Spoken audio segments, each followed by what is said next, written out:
আপনারা দেখছেন হলদিবাড়ি টাইমস। পুজো আসতেই প্রতিটি পরিবারের সদস্যদের সোলার সামগ্রী তৈরিতে ব্যস্ততা তুঙ্গে। কারণ এই গ্রামের অধিকাংশ মানুষই সোলার শিল্পের সঙ্গে জড়িত।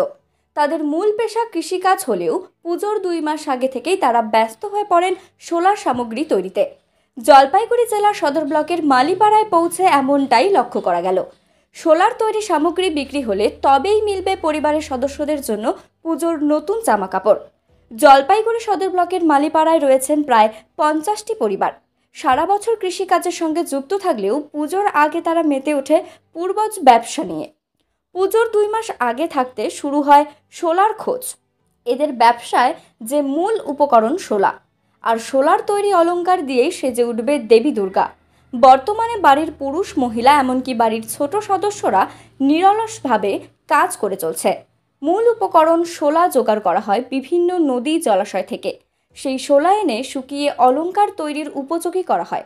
তারপর সেই সোলা মাপ মতো কেটে রং করে শিল্পীদের নৈপুণ্য হাতে তৈরি করা হয় মহিষাসুর মর্দিনীর মুকুট অলংকার।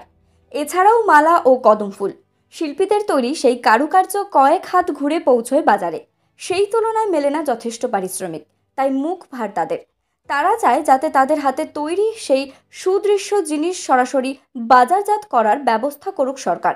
এই বিষয়ে মালিপাড়ার জৈনিক বাসিন্দা নীরেন মালাকার, মীরা মালাকার, দিগেন মালাকার, কল্যাণী মালাকার, প্রণব মালাকার, লিপিকা মালাকাররা বলেন, আমাদের গ্রামে প্রায় প্রতিটি পরিবার এই ব্যবসার সঙ্গে যুক্ত।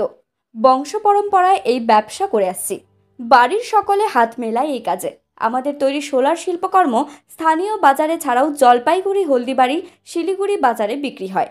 বাজারে সরাসরি বিক্রি না করতে পারায় তেমন পারিশ্রমিক মেলে না, সরকারি কোনো সুযোগ সুবিধাও মেলে না। তাদের দাবি শিল্পীর পরিচয়পত্র প্রদান করা হোক, সঙ্গে ভাতার ব্যবস্থা করুক সরকার।